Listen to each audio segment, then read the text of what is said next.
Assalamu alaikum wa rahmatullahi wa barakatuh. Good afternoon. I too wish to begin by thanking Prime Minister Modi for this timely call for a regional initiative to combat the increasing threat of COVID-19 in the SAARC region. In times of crisis, we do come together. In 2003, for example, when the region faced the threat of SARS, the Maldives took the initiative and hosted an extraordinary meeting of SAARC health ministers that adopted a regional common strategy for tackling the virus. No country on its own can succeed in combating the virus. It requires a shared response at an unprecedented scale. The first COVID-19 case was confirmed in the Maldives on 7 March.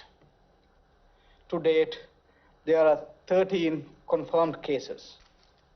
Fortunately, no deaths so far. Since January this year, the Maldives has been taking steps to get ready for a possible outbreak. We set in place standard operational procedures and facilities for treatment and quarantine in various islands. In the event of major outbreak in the country, our health facilities will have to cope with the care needed for both our residents and the thousands of tourists who visit the Maldives every year. Our priority now is to use precautionary measures to contain the virus as much as possible so as not to overburden our limited resources. The unique geography of the Maldives will always present itself both as an opportunity as well as a challenge.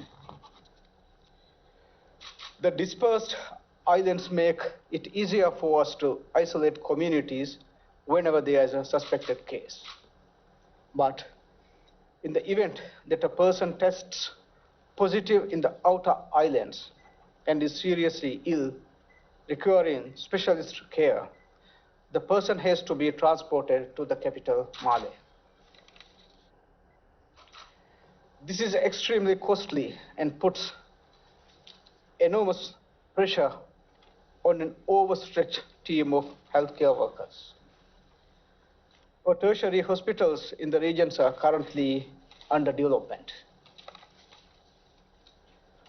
Shortage of healthcare professionals in general and shortage of specialist doctors in particular are always major challenges, and in a crisis such as this, these challenges are several times greater.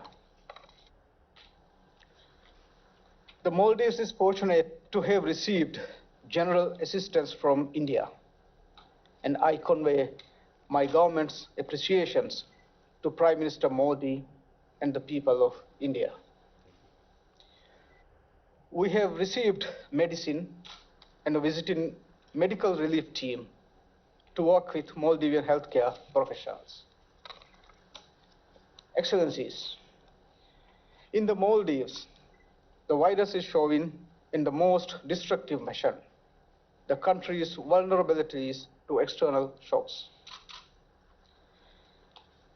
Tourist arrivals started to decline considerably several weeks before the first case was reported. In February this year, arrivals declined by 14.3%. And in the first 10 days of this month, arrivals have already declined by 22.8%. The decline in tourist arrivals has now become so sharp that if the current trend continues, we will have a 35% drop this year. Any significant decline in tourist arrivals has a ripple effect on the Maldives economy. Tourism contributes over a quarter of the country's GDP and is the source of well over 2/3 of foreign currency to the country. Every other job creating and revenue generating activity in the country is either directly or indirectly dependent on the tourism industry. Our industry is also deeply linked to many businesses and supply chains within SAARC region who will feel the knock-on effects from the downturn in the Maldives. China and Italy are the most severely affected countries of the virus, and they are also the number 1 and number 3 source markets for Maldives tourists. Since the beginning of February, in the case of China, and March in the case of Italy, arrivals from these two countries have been restricted. As a result of this decline, the Maldives is now facing a serious shortfall in foreign currency earning, estimated to be at US $450 million. If the foreign currency shortfall continues, it will have a detrimental impact on the Maldives economy, which has an extremely high dependency on imports. The revenue and foreign currency shortfall are also seriously hampering the government's ability to respond to COVID-19 rapidly.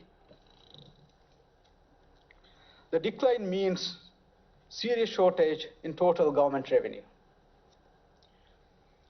Current estimates show that if tourist arrivals continue to decline, Maldives will be looking at a shortfall in government revenues between US $135.9 million and US $446.6 million this year.